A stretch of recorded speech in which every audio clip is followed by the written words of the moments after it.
Assalamualaikum warahmatullahi wabarakatuh. Salam sejahtera bagi kita semua. Om Swastiastu, Namo Buddhaya, salam kebajikan. Mohon izin dosen menyesuaikan. Kami dari kelompok 6, kelas manajemen transportasi jalan 316. Izin memperkenalkan diri. Nama Taruni Nindya Mudiasari, notar 19022225, asal Kota Palembang. Izin Bu, izin memperkenalkan diri. Nama Taruna Nindya Muhammad Rivaldi, notar 19022221, absen 13, asal Kabupaten Parigi Motong, Sulawesi Tengah. Mohon izin Bu, izin memperkenalkan diri. Nama Taruna Nindya Kade Aditya Prana, notar 1902184, absen 12, asal Bali. Izin Bu, izin memperkenalkan diri. Nama Taruni Nindya Salsabila Rahmadiani, nomor Taruna 1902333, nomor absen 23, asal Kabupaten Bogor, Jawa Barat.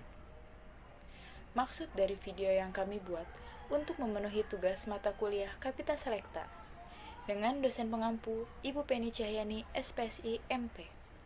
Berikut, kami akan menjelaskan materi mengenai perilaku publik dan komunikasi massa. Pada video kali ini, kami akan membahas 1. Perilaku publik, 2. Homogenitas perilaku publik dan media massa, 3. Komunikasi massa. Saya, Taruni Nindya Mudiasari, akan menjelaskan mengenai perilaku publik. Sebelum saya menjelaskan mengenai pengertian perilaku publik, saya akan menjelaskan mengenai perilaku dan publik. Perilaku adalah serangkaian tindakan yang dibuat oleh individu, organisasi, sistem, atau entitas buatan dalam hubungannya dengan dirinya sendiri atau lingkungannya, yang mencakup sistem atau organisasi lain di sekitarnya, serta lingkungan fisik atau mati.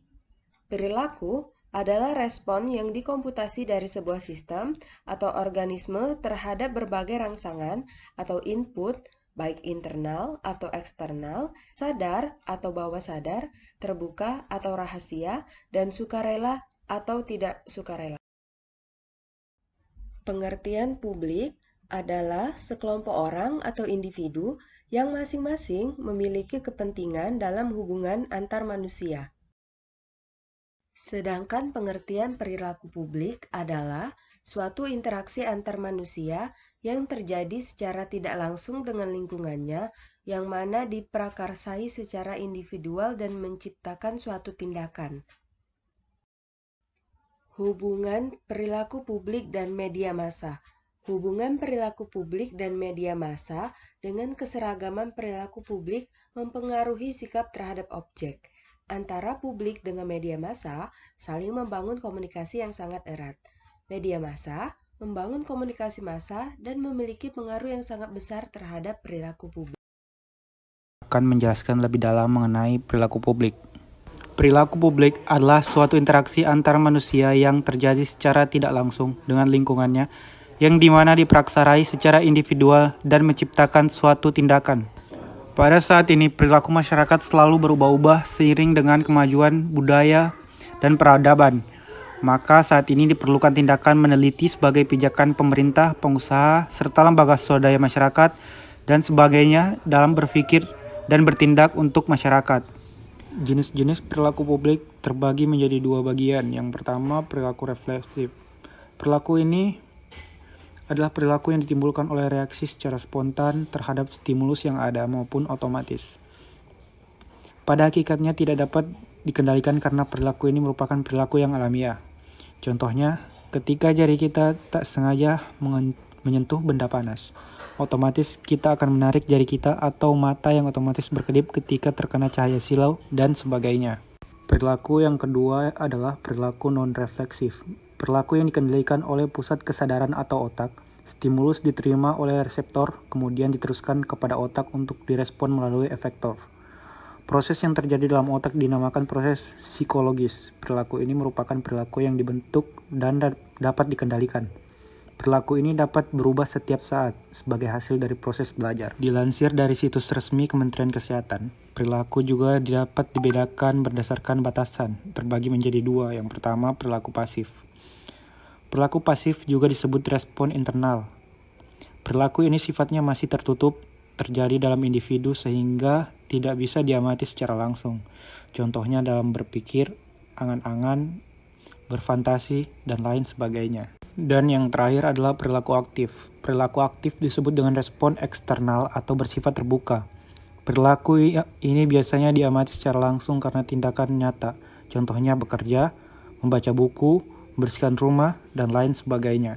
Selanjutnya, saya Taruna Nindya KD Aditya Prana akan menjelaskan tentang apa itu media massa.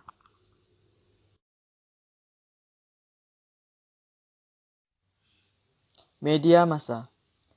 Media massa adalah alat-alat dalam komunikasi yang bisa menyebarkan pesan secara serempak, cepat kepada audiens yang luas dan heterogen.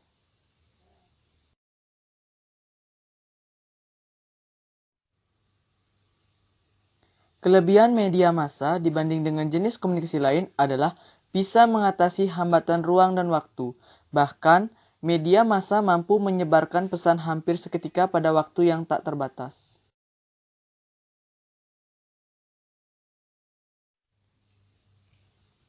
Media massa merupakan salah satu alat komunikasi yang tak pernah luput dari kehidupan sehari-hari. Alat-alat komunikasi seperti surat kabar, film, radio, dan televisi.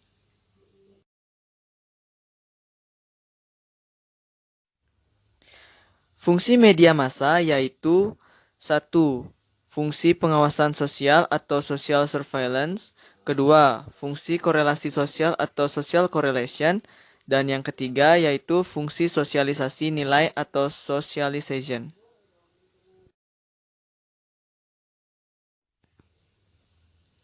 Fungsi pengawasan sosial atau social surveillance yaitu fungsi yang menyebarkan informasi dan interpretasi yang objektif mengenai berbagai peristiwa yang terjadi di dalam dan di luar lingkungan sosial dengan tujuan kontrol sosial agar tidak terjadi hal-hal yang tidak diinginkan.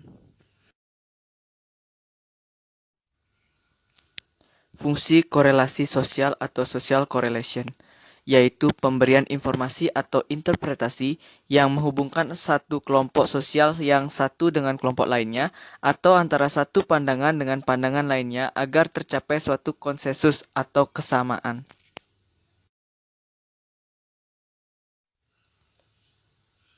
Fungsi sosialisasi nilai atau socialization yaitu pewarisan nilai-nilai dari satu generasi ke generasi berikutnya.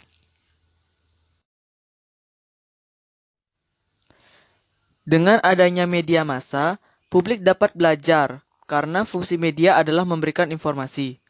Media juga menyuguhkan masyarakat dengan pemberitaan yang mengandung unsur human interest, sehingga masyarakat dapat merasa terhibur oleh pemberitaan tersebut.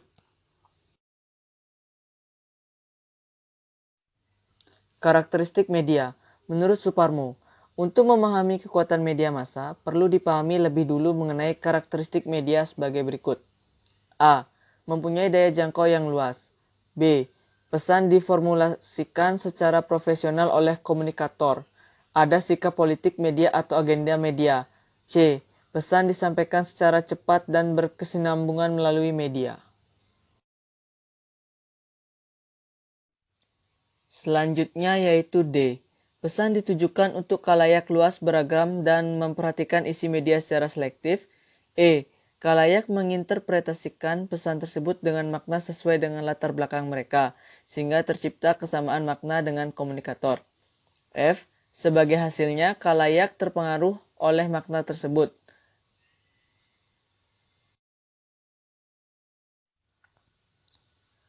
Dari teori yang sudah dijabarkan, terlihat jelas seberapa besar kekuatan yang dimiliki oleh media massa. Media massa menjangkau segala segmen, umur, demografi, tiada batas dan didukung dengan penyampaiannya yang cepat.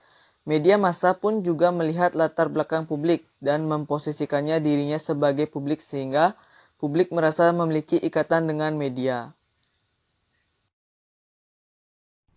Selanjutnya, saya Taruni Nindya Salsabila Rahmadiani akan menjelaskan mengenai Apa itu komunikasi massa? Komunikasi massa atau mass communication adalah proses penyampaian pesan atau informasi gagasan kepada orang banyak atau publik melalui media massa.